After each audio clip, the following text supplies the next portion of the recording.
Happy birthday to you. ধরো ওকে ধরো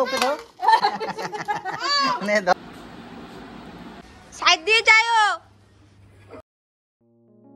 high, good morning. এটা মেজদি ভাইয়ের জন্মদিনের ব্লগ। সকালবেলা উঠে দেখি সবাই সবার কাজে ব্যস্ত, তাই ভাবলাম আমিও একটু কাজে হাত বাটাই। তো প্রথমেই আমার বিছানাটা তুলে নিলাম, নতুন বেড কাভার পেতে দিলাম, তারপরে বিছানাটা সুন্দর করে ঝেড়ে টান টান করে দিলাম। যদিও বিছানা চাদর পাতা কাজটা আমি একেবারেই পারি না, ছোট বিছানা হলে তাও পেতে দিই, বড় বিছানা হলে কোনো না কোনো দিক দিয়ে বেঁকেই যায়।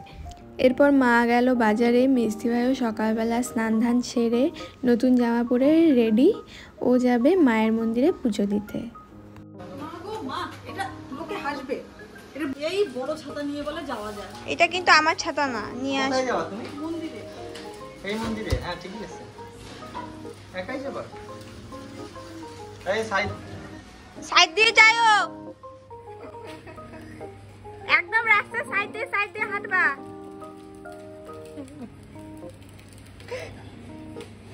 আর এই হলো কাল মাঝরাতে সেলিব্রেশনের ডেকোরেশন কিছুই না, ওই পিঙ্ক আর হোয়াইট বেলুনসগুলো শুধু লাগিয়ে দিয়েছি।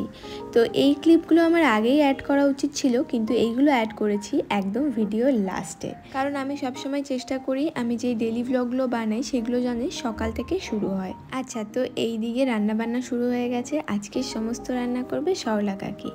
সকালে খাবারে ছিল ভাত ভাজা আর আলুর তরকারি। আর সরলা কাকি ভীষণ ভালো রান্না করে, আমাদের বাড়ির ছোটোখাটো যে কোনো অনুষ্ঠানেই সরলা কাকি রান্না করে। আর খুব বড় কোনো আয়োজন যে আজকে হয়েছে তা না, তবে ওই আমরা ঘরের লোক বাদ দিয়ে আমাদের কয়েকজন কাছের মানুষ, ওদেরকেই বলা হয়েছে শুধু। আর মিন্টুদা বলল আমার একমাত্র বউ, বছরে একবার জন্মদিন হয়, সেটা সেলিব্রেট না করলে কি আর হয় নাকি? তো এইটুকু হয়ই প্রতি বছর। এই তো এরপর সবাই সবার কাজে ব্যস্ত হয়ে পড়লো, কেউ রান্না করছে, কেউ বাসন মাজছে, আমি মুসাম্বি কাটছি। বাইকটা ফেলবে এবার আমার। না বুদ্ধি সবগুলার বেশি। এই যে ওকে ধরো নে ধর।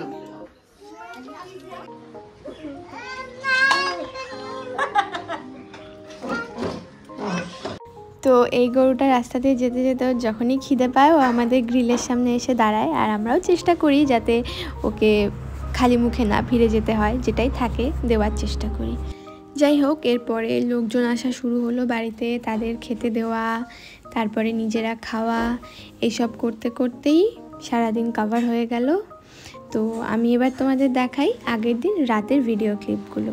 তো প্রথমেই আমি সাদা কালারের বেলুনগুলোকে ফুলিয়ে নিলাম, তারপরে পিঙ্ক কালারের বেলুনগুলো ফোলালাম, তারপর ওইগুলোকে আমি আর মিন্টুদা মিলে সুন্দর করে ওই সুতো দিয়ে ঝুলিয়ে দিয়েছিলাম।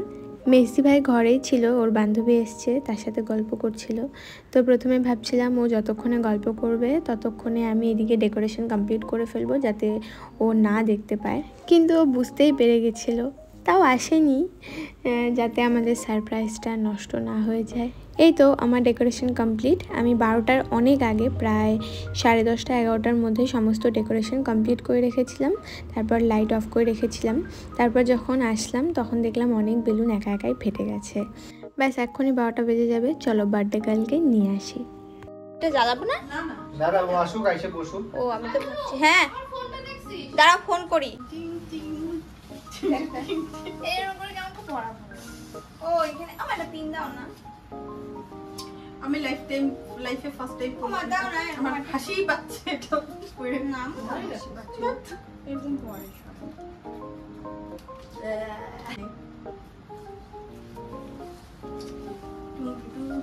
হ্যাঁ আমি ছোট কেক আনতে বলছিলাম। আমি বললাম ছোট কেক এনে দে চল। এটা চালাবে দাঁড়া।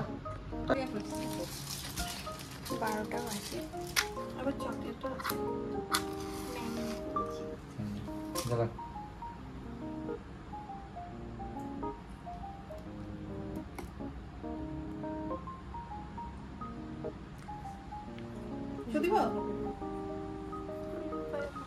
দিব দাই একটু জ্বলুক, মানে জলেও নাই।